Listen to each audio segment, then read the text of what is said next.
Europe 1 matin. Marc-Olivier Fogiel. L'interview. Et en direct de New York, bonjour Léa Pisa. Bonjour. Il est bientôt 3h du matin chez vous. Vous êtes une ancienne collaboratrice de Bill Clinton, docteur S sciences politiques. Ce matin, dans le camp des démocrates, vous diriez quoi? C'est la déception, c'est l'abattement? Ce n'est pas très joyeux. On a subi une assez grosse défaite en perdant la Chambre des représentants. On se console un petit peu en ayant au moins gardé le contrôle du Sénat, mais c'est, comme je le disais, ce n'est pas très joyeux. Et en même temps, on a une espèce de sentiment de déjà-vu. J'ai l'impression ce soir de revivre 1994. Oui, puisque c'était arrivé à Bill Clinton, hein, évidemment. Oui, a subi exactement la même chose. Mais vous voulez dire que c'est un effet de balancier, disons, classique en milieu de mandat, ou alors on peut dire que Obama, qui a incarné tellement de choses, a déçu. Est-ce qu'il n'y a quand même pas quelque chose qui est lié à la personnalité de Barack Obama? Il y a les deux. Il y a cet effet de balancier qu'on voit quasiment systématiquement dans le système américain, où le président a tendance à perdre des sièges au Congrès, aux élections à mi-mandat. Et en même temps, oui, on a un président Obama qui est arrivé au pouvoir en suscitant des espoirs immenses, qui a hérité de très très gros problèmes de la présidence précédente. Et qui fait de son mieux, mais en même temps, on a une opinion qui est fatiguée, qui est lasse et qui est angoissée, qui souffre économiquement, qui en a assez de ces deux guerres qui sont les deux guerres les plus longues de l'histoire américaine et qui a voulu s'exprimer. Est-ce qu'il paye quand même certaines réformes comme celle de la santé en mars 2010 ou la réforme du système financier en juillet 2010 qui n'ont pas été appréciées par les électeurs? Est-ce qu'il paye certaines audaces d'une certaine manière? Il paye certaines audaces dans le sens où il a annoncé un programme très ambitieux.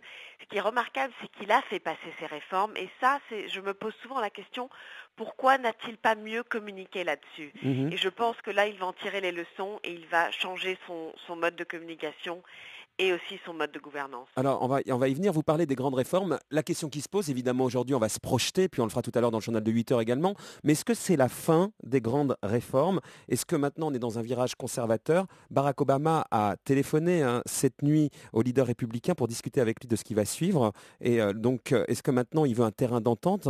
Mais est-ce que c'est compliqué pour lui? C'est évidemment compliqué pour lui.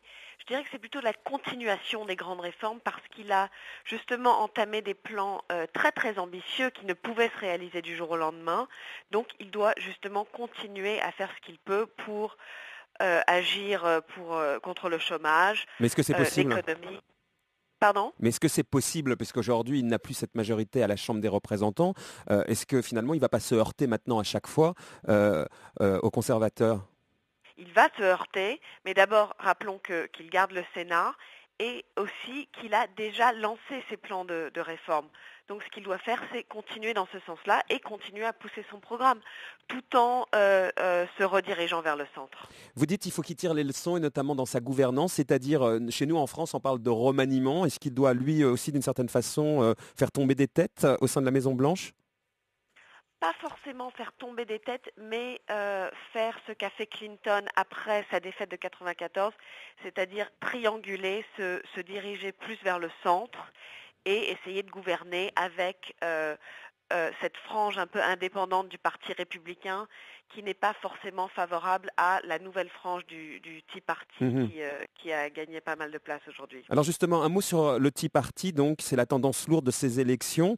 Est-ce qu'on peut s'attendre à un retour des ultra-conservateurs, Léa Pisa?